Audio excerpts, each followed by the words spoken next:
വെള്ളാപ്പള്ളി നടേശൻ പറഞ്ഞതിൽ എന്താ തെറ്റുള്ളത്? അത് വളരെ യാഥാർത്ഥ്യമാണ്. കാരണം ഡെമോഗ്രഫി ഒരു പ്രത്യേക രീതിയിൽ വളർന്നു വരുമ്പോൾ അവിടെ ജനാധിപത്യമൊന്നും ഉണ്ടാവില്ല, മതേതരത്വമൊന്നും ഉണ്ടാവില്ല. നിങ്ങൾ കാത്തിരുന്ന് കണ്ടോളൂ. ഈ രീതിയിലാണ് പോകുന്നതെങ്കിൽ കേരളത്തിൽ ജനാധിപത്യവും മതേതരത്വവും ഒന്നും പുലരാൻ പോകുന്നില്ല. അതിനെതിരെയുള്ള ജാഗ്രത ആര് പറഞ്ഞാലും അതിനെ അപ്പം തന്നെ ആക്ഷേപിക്കുകയാണ്. അതിന് വലിയ ആക്ഷേപിക്കേണ്ട ഒരു കാര്യമില്ല.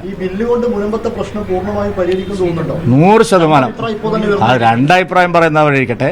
അത് ഞങ്ങൾ 9-ാം തീയതി ന്യൂനപക്ഷ വകുപ്പ് മന്ത്രി വരുന്നുണ്ട്.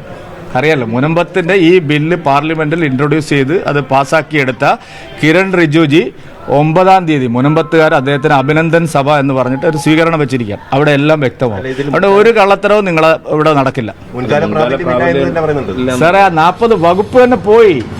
ആർട്ടിക്കിൾ 40 അത് ആ വകുപ്പ് തന്നെ എടുത്തു കളഞ്ഞു. ഇനി കോടതി പോവാം, ലിറ്റിഗേഷൻ പോവാം. ഇപ്പൊ നിങ്ങൾ ട്രിബ്യൂണലിൽ മാത്രമേ പോകാൻ പറ്റുള്ളൂ. അതായത് വഖഫ് ബോർഡിലെ മുല്ലാക്കന്മാർ തീരുമാനിക്കുന്ന ട്രിബ്യൂണലാണ്. അവിടുത്തെ ജഡ്ജിമാർ, അവിടുത്തെ വക്കീലുമാർ. എന്നിട്ട് അതിന്റെ പിന്നിൽ അടിമകളെ പോലെ സ്ഥലം നഷ്ടപ്പെട്ടവർ പോകണം. അതായിരുന്നു നിങ്ങളുടെ നിയമം, കോൺഗ്രസിന്റെ നിയമം. അതൊക്കെ മാറി. ഒരു സംശയവും വേണ്ട. ഞങ്ങൾ അവരുടെ റവന്യൂ അവകാശം, നികുതി അടച്ച് അവർക്ക് സാധാരണ പൗരന്മാരെ പോലെ കഴിയാനുള്ള അവകാശം സംരക്ഷിക്കപ്പെടുന്നത് വരെ ഉണ്ടാവും. അല്ലാതെ ബില്ല് പാസ്സാക്കിയിട്ട് പോവില്ല. ഒരു പ്രശ്നവും വരില്ല. മുനമ്പത്തുകാർക്ക് മാത്രമല്ല, ഇപ്പോൾ വഖഫ് അനധികൃതമായിട്ട് പ്രഖ്യാപിച്ചിരിക്കുന്ന ഒരു ഭൂമിയിലും നിങ്ങൾക്ക് ഇനി കൈവയ്ക്കാൻ പറ്റില്ല. അത് ഉറപ്പാണ്. അതിനൊരു സംശയമില്ല.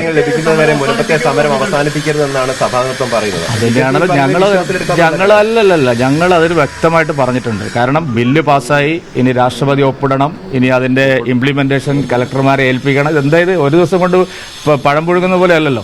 അതുകൊണ്ട് ഇത്തരത്തിലുള്ള ഒരു പ്രചരണവും ക്രൈസ്തവ സമൂഹത്തിന് മുമ്പിൽ ഏൽക്കില്ല. നിങ്ങൾ എന്തുദ്ദേശിച്ചാണോ ഈ പ്രചരണം നടത്തുന്നത് അത് നിങ്ങൾക്ക് തിരിച്ചടിയായി മാറും. ഈ ക്രൈസ്തവ സഭ, കത്തോലിക്ക സഭ പാർട്ടി ഉപയോഗിക്കുകയാണെങ്കിൽ അതിനോട് സഹകരിക്കാൻ ബിജെപിക്ക് ബുദ്ധിമുട്ടുണ്ടാവും. അല്ല, അതിപ്പോ അതൊരു പ്രീമച്യൂർ ക്വസ്റ്റ്യൻ ആണ്. കാരണം ആയിട്ടില്ല. ക്രൈസ്തവ സഭ പാർട്ടി രൂപീകരിക്കുകയോ എന്താണ് അതിന്റെ സ്ഥിതി അതൊക്കെ വരുമ്പോൾ നമുക്ക് നോക്കാം. ഇപ്പോഴേ പറയണ്ട. അല്ല, നിലപാട് കറക്റ്റ് അല്ലേ? LDF-ലും UDF-ലുള്ള വിശ്വാസം നഷ്ടപ്പെട്ടതുകൊണ്ടാണല്ലോ പുതിയൊരു പാർട്ടി വേണമെന്നുള്ള തോന്നലുണ്ടാവുന്നത്. അപ്പൊ പിന്നെ ആരാണ് സ്വാഗതം ചെയ്യാതിരിക്കുക? ഞങ്ങളുടെ സ്റ്റാൻഡ് വളരെ കൃത്യമാണല്ലോ. അല്ല, അതൊന്നും ഇപ്പൊ പറയുന്നില്ല. കാരണം ഇത് ഗുണമാവോ ദോഷമൊന്നും ഇപ്പൊ പറയുന്നില്ല. പക്ഷെ LDF-ലും UDF-ലും ഉള്ള വിശ്വാസം അവർക്ക് നഷ്ടമായി എന്ന് അവരുടെ ആചാര്യന്മാർ തന്നെ തുറന്ന് സമ്മതിക്കുന്നു എന്നുള്ളത് ഞങ്ങളെ സംബന്ധിച്ച് സന്തോഷം ഉണ്ടാക്കുന്ന കാര്യമാണ്.